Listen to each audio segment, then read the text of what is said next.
Oke, Assalamualaikum warahmatullahi wabarakatuh. Selamat pagi, siang, salam sejahtera bagi kita semua.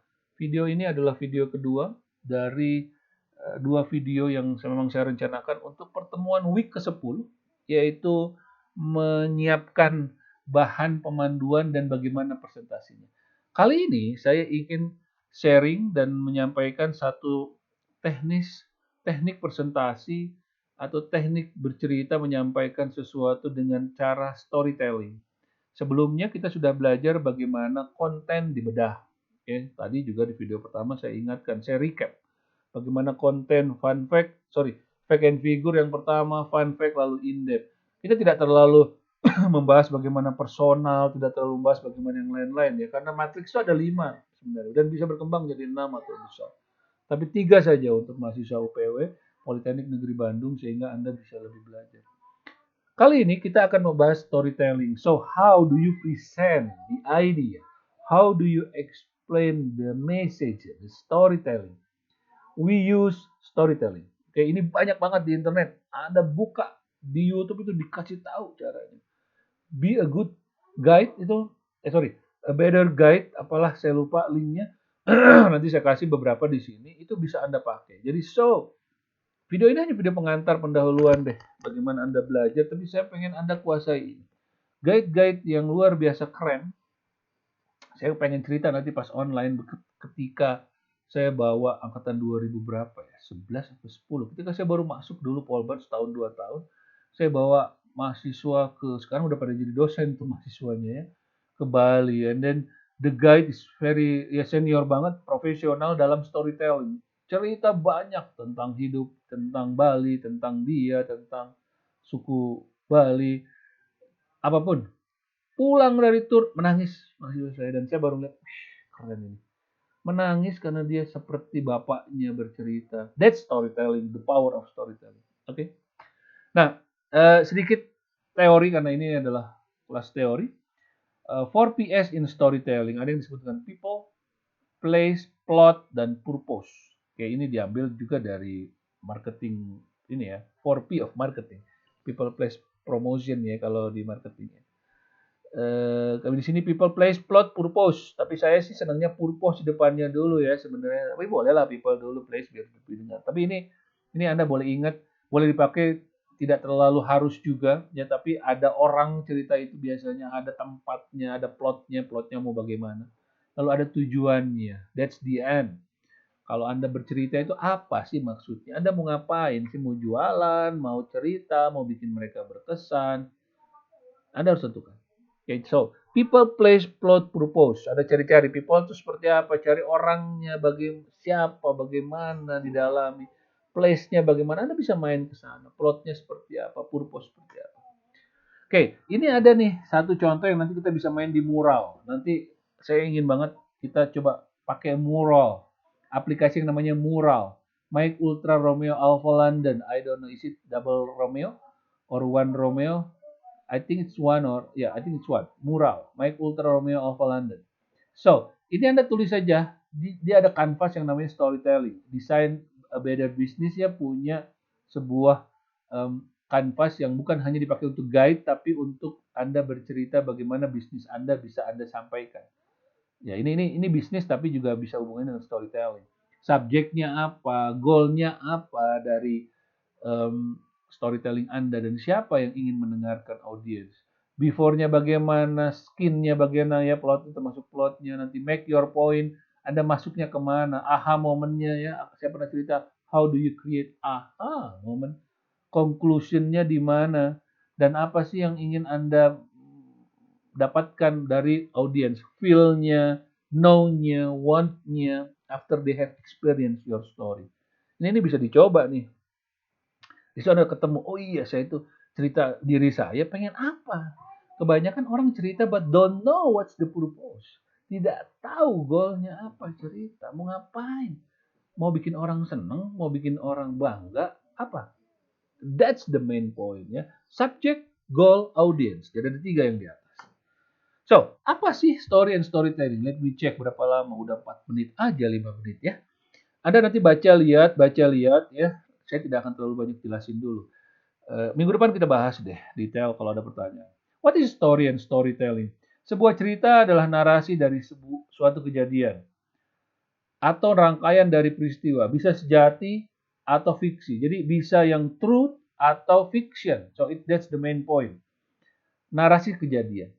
Cerita yang baik memiliki elemen inti, pendukung, dan bumbu-bumbu tambahan. Jadi ada core-nya tadi, ada pendukung, supporting core-nya, dan bumbu-bumbu tambahan. Pesan yang disampaikan harus bermakna, konsisten, dan autentik. Bisa dipakai juga untuk berjualan. Kalau guide, ada promotion or marketing touch-nya. Storytelling adalah seni untuk menyampaikan cerita untuk menarik dan terhubung dengan audiens. Jadi ini adalah seni, message yang ingin kita sampaikan, tapi dengan gaya bercerita, ya, sehingga membuat audiens menarik. Ya ini nanti bisa baca nih dari sini saya ambilnya. Ini lebih banyak lagi ilmunya. Bagus untuk dibaca ya. So please visit. Anda bisa ambil dari orang ini. Doesn't matter ini blog, tapi saya lihat ini bagus untuk Anda belajar. So, apa sih informasi fakta dan cerita? Mungkin tadi ada kata kunci. Ada informasi fakta versus cerita.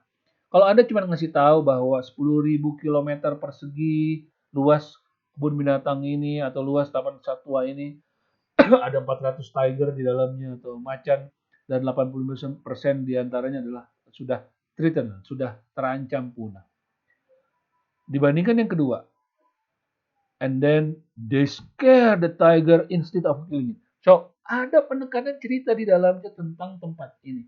Bagaimana orang-orang, ya ini tergantung konteks ceritanya nanti apa ya. Tapi kontennya kita bahas bahwa masyarakat itu mengusir daripada membunuh. Karena sudah 85% threatened di sebelum di fakta yang sudah didapatkan. How do you create story untuk engage the listener on many levels? Jadi bagaimana Anda nanti membuatnya? Bikin dia sedih, bikin dia senang, bikin dia bangga. Kalau cuma fakta saja disampaikan tanpa cerita, hambar. Oke, ada 8 teknik nih. Saya cek dulu nih. Oh my god, udah 7 menit aja, 1-2 menit ya tentang teknik. Atau satu aja deh. Nanti Anda lihat-lihat di yang saya berikan link. Minggu depan kita bahas lagi deh tentang ini. Teknik pertama disebut dengan monomite. Monomite ini this is one of my favorite. Bahkan sampai sekarang kalau saya nonton film-film adventure atau colossal movie, saya senang banget sih kalau memang plot awalnya itu cerita awalnya dia ada sesuatu, lalu dia diculik, lalu dia mengembara, berlatih, belajar, berjuang bertahun-tahun, tapi akhirnya kembali dengan kesuksesan. I still love this way of story or movie. Di movie itu saya masih suka ya bagaimanapun ya saya udah tahu ini akan begini, tapi saya still suka. Karena membawa pendengar dalam perjalanan. Saya suka dengan proses. Saya suka dengan how did he or she get the experience to fight back. Manfaat belajar, berjuang, dan mengambil resiko ya untuk keluar dari zona nyaman. Ini kelihatan kan buletannya masih kecil, tidak ketahuan, tidak tahu, sampai dia besar dan dia kembali lagi. Belajar dari pengalaman untuk menemukan kebijakan. Ya, 8 menit. Yang kedua, teknik klasik bercerita yaitu the mountain. Jadi naik turun seperti drama. Ya ada kalau nonton sinetron ya begini. Ya dramanya ada. Turun lagi plotnya, happy, sad, naik lagi, turun lagi, bikin orang perasaan marah, jengkel, benci, pengen fight. Akhirnya bisa drop atau naik, happy ending atau sad ending, it's up to you. Mengatasi tantangan, bagusnya memberikan pesan itu, membangun ketegangan, jadi naik turun tadi, biasanya lebih menarik, menyampaikan kesimpulan yang dibangun pelan-pelan. Ketiga, nest loop atau nested loop. Nest loop, lidahnya ditahan. Nest loop. Layar narasi berbeda untuk menyampaikan pesan. Jadi ini pesannya sebenarnya dalam bendera di tengah, tapi Anda membangun dari narasi dulu apa dulu nih. Contoh nasihat ayah tentang orang bijak. Jadi saya misalkan bercerita nih. Seorang ayah atau saya bercerita kepada anak saya tentang sebuah kebijakan gitu ya. Zaman dulu kala, misalkan saya cerita dulu orang lain. Ada seseorang yang menceritakan, atau Nabi Muhammad itu adalah orang yang jujur dan sangat disukai oleh umatnya. Sampai dia sangat dipercaya dan hanya dengan tidak berkata, satu kemampuan Nabi yaitu tidak pernah berkata bohong dan sangat dipercaya orang lain. ini menjadi sebuah modal. Ketika dia masih kecil juga dia sangat dipercaya.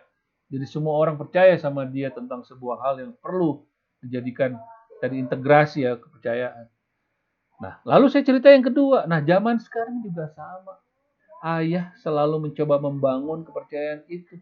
Ayah sama teman-teman tidak mau berbohong. Karena sekali berbohong, teman-teman akan melihat bahwa ayah itu suka berbohong. Atau kalau saya dipanggilnya Abah, sebenarnya Abah. Abah tidak mau orang itu melihat Abah yang berbeda mukanya misalkan. Abah selalu seperti ini. Nah, pesannya apa? Nah, makanya kamu begini. Untuk begini. Jadi ada layar sehingga di tengah itu kita cerita ya. Bagusnya untuk apa? Proses terinspirasi dan menyimpulkan pesan. Membangun analogi untuk pesan inti dan meneruskan cerita untuk menyampaikan pesan. So, ini salah satu model yang berbeda. Aduh, udah 10 menit aja ya. Oke, teknik lain saya akan coba bahas di video ketiga. Jadi saya mungkin ada 3 video, tapi 3 video ketiga ini penting untuk Anda untuk melihat tugas ya, tugas. Ini petal structure ini sebenarnya lebih ke ada bunga-bunga sampai di luar, hampir sama tapi ini lebih ke bagaimana interkonektivitas cerita berbagai skenario menyusun sebuah ide ya. Nanti kita bahas lagi. Thank you. Ya, kita ketemu lagi video ketiga.